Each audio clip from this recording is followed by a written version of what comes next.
Labour MP for Exeter Ben Bradshaw visited Isca to discuss our new rugby programme supported by the Rugby Football Union. He spoke with our teachers, participating students and the expert coaches. As his visit also coincided with our Guinness World Record attempt at book swapping, we also called into the library to observe. 3, 2, 1, go! Frankie. Take a few steps forward, you guys. Take a few steps forward. Good. Good work. I was rubbish at rugby at school. I was better at running, cycling and racket sports, but I still think that sport of all kinds really matter, because it's about developing people's confidence and your ability to work in a team.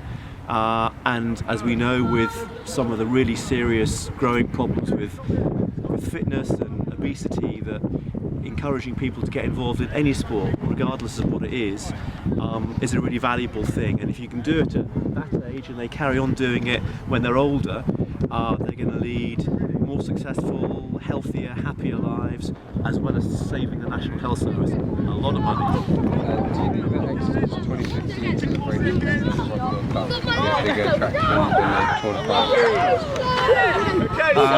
France? Even bigger, yeah, no, definitely. We will be getting people not just from all over Britain coming to watch stuff here, but from all over the world, and we'll have overseas teams based here as well. So, no, this is a huge deal for Exeter. It's fantastic that the city got it, and we're going to make the most of it. So I'm going to straight here slightly.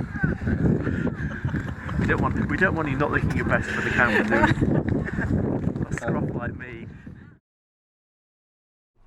You don't support proposals to make bicycle helmets compulsory because the numbers of cyclists decreased when this was enforced in other countries. You're absolutely right. Yeah, I mean, as a very keen cyclist myself, I'm mainly a utility cyclist. I have to say, I'm not a competition cyclist, but you get this all the time. You get well-meaning people who don't really know very much about cycling saying, oh, we must make cycling helmets compulsory for young people.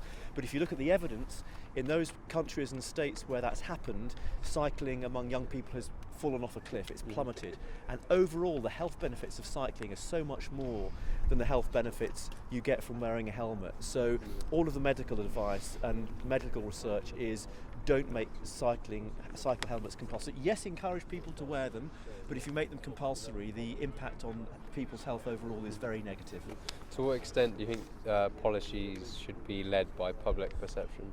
Well, I think policies should be based on evidence, because public perception can be informed by the media, and we know the media is not always accurate or based on evidence. So I really think it's important that policies should be based on evidence. And what matters much more in terms of making cycling safer is not forcing cyclists to wear helmets, it's making the provision of safe cycle paths and designated cycle routes more widespread. That's how you make cycling safe. You look at someone like Holland or Germany, where they have far higher cycling levels. They've got a really good infrastructure of cycle paths and cycle networks. They don't wear helmets, and they're fitter, healthier than we are, and they have fewer accidents. That's the way to make cycling safer.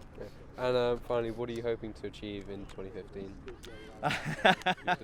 Well, I suppose my main short-term goal is to get re-elected as MP for Exeter. There's a little issue of a general election coming up on May the 7th. Only 90 days away now, and so I'm working very hard, knocking on doors and trying to persuade people to vote for me again. And if they do, I'll be carrying on this job. If they don't, I'll be looking for another job. Simple as that. Okay. Definitely, yeah. And in fact, the Labour Party policy is for 16-year-olds to have the vote, and I think it's ridiculous if you can work, pay taxes, get married with your parents' consent, join the army, and so forth. That you shouldn't be able to have a voice in our democracy. And if you look at what happened in the Scottish referendum campaign, where they reduced the voting age to 16, it really engaged young people in the whole issue and made a huge difference, and I think it would be good for our democracy. Is that all right? I'll hold the bag.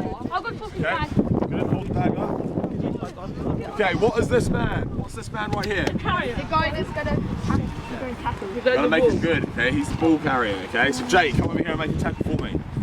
Wow. Yeah, come over here and make a tackle as big as you can. Give it a whack. Yeah. Go on. Go on, Jake.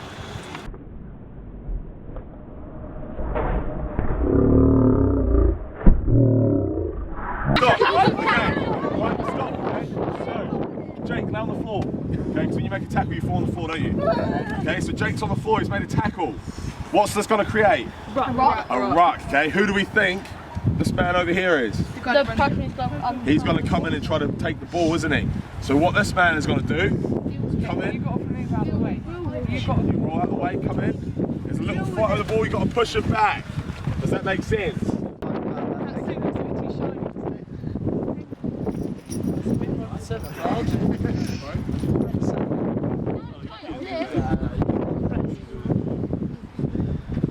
Thanks for the radio.